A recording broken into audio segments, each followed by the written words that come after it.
Assalamualaikum warahmatullahi wabarakatuh.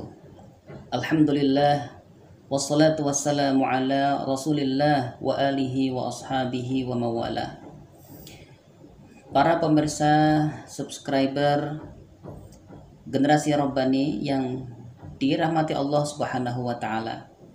Bagaimana kabar puasa Anda hari ini? Bagaimana kabar tilawah Al-Quran Anda hari ini? Adakah rasa manis dalam setiap rokaat sholat malam Anda malam-malam ini?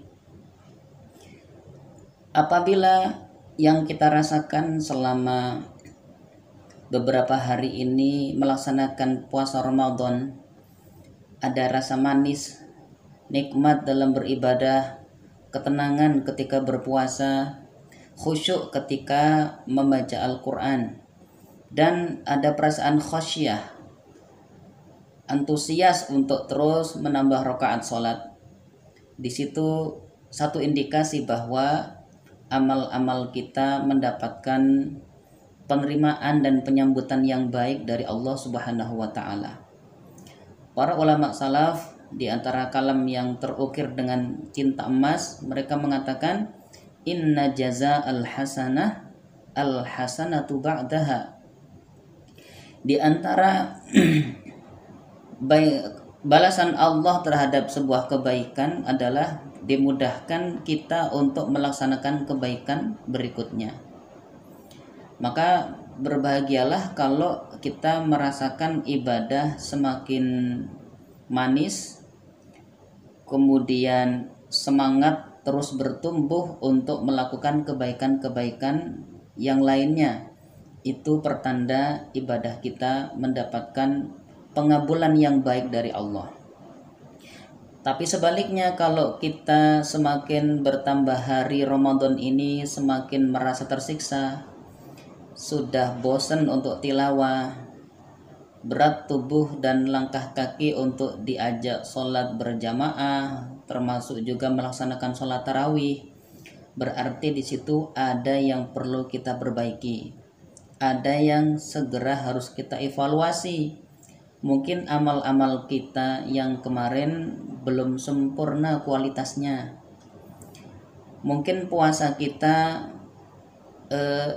ada yang merusaknya. Karena ketika puasa ini rusak, tidak sempurna, maka di antara efeknya adalah juga akan adanya rasa berat, enggan untuk melaksanakan ibadah-ibadah yang lain. Nah, di antara rayap-rayap pahala puasa yang akan menjadikan seseorang juga akan lemah dalam melaksanakan ibadah-ibadah berikutnya, itu adalah dosa mata, dosa pandangan. Makanya yang perlu dievaluasi setiap hari adalah pandangan kita. Karena ketika seseorang biasa melihat kepada yang tidak berhak untuk dia pandang, biasa menikmati pemandangan-pemandangan yang haram, maka efeknya adalah kita kehilangan rasa manis melaksanakan ibadah. Adanya berat, lelah, kesannya itu terpaksa ketika melaksanakan ketaatan. Bahkan lebih dari itu, ketika seseorang biasa memandang kepada yang haram, Allah akan cabut darinya kenikmatan dari memandang yang halal. Maka betul kata baginda Rasulullah sallallahu alaihi wasallam, innan nadhrata sahmun min sihami iblis.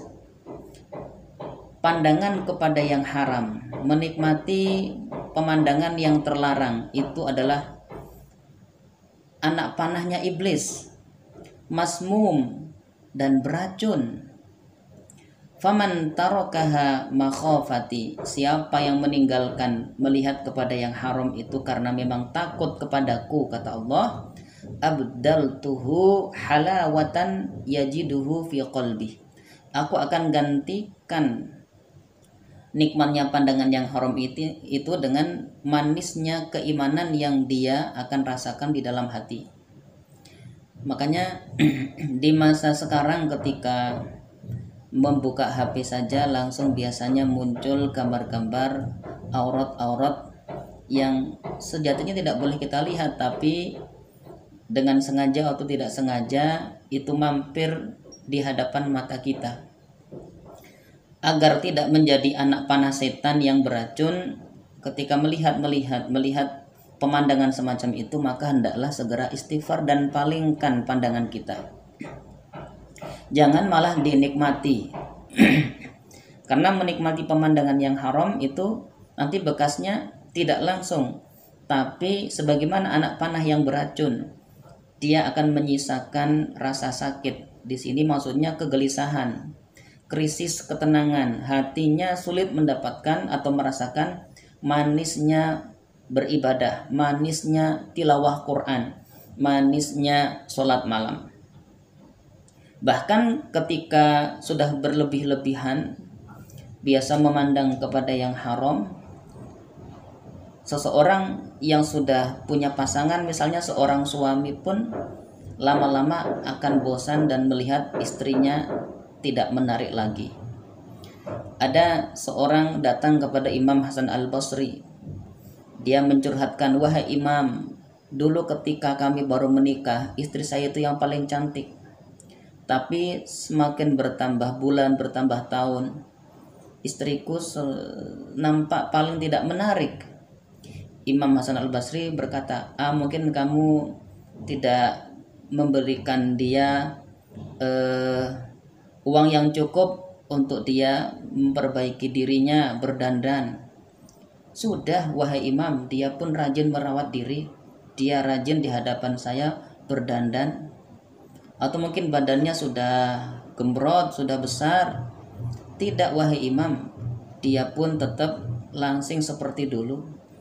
Dia pintar merawat badannya, merawat tubuhnya. Tapi entah kenapa, setiap melihat selain istri saya itu kok kelihatannya cantik semua, tapi ketika melihat istri saya nggak ada yang menarik dari dirinya. Maka Imam Hasan Al-Basri kemudian mengatakan, "Oh, kalau itu saya tahu sebabnya. Mungkin selama ini kamu terlalu menikmati pemandangan yang haram di luar sana, sehingga kamu kehilangan kenikmatan ketika melihat yang halal istrimu sendiri." Karena ketika seseorang biasa menikmati pemandangan yang haram, otomatis Allah akan cabut dari hatinya rasa nikmat ketika memandang istrinya yang halal. Nah, maka mari kita di bulan Ramadan ini betul-betul tidak hanya berpuasa fisik, tidak hanya menahan diri dari makan dan minum, tapi bagaimana kita juga menahan pandangan mata agar tidak melulu jatuh kepada yang haram. Juga termasuk nanti menahan lisan agar tidak melulu berkata-kata yang kotor ataupun kata-kata yang sia-sia.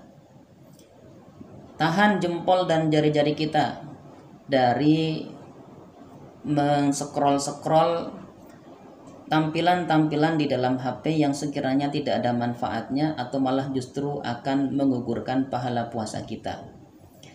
Kalau kita menyadari pentingnya menjaga mata, pentingnya mengontrol lisan, pentingnya menahan jari-jari kita di media sosial, insya Allah kita akan merasakan manisnya puasa, manisnya qiyamul lail, manisnya tilawah Al-Quran.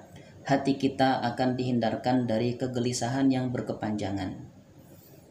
Cari dan nikmati yang halal. Jangan pernah kita menikmati atau tergoda untuk menikmati yang haram.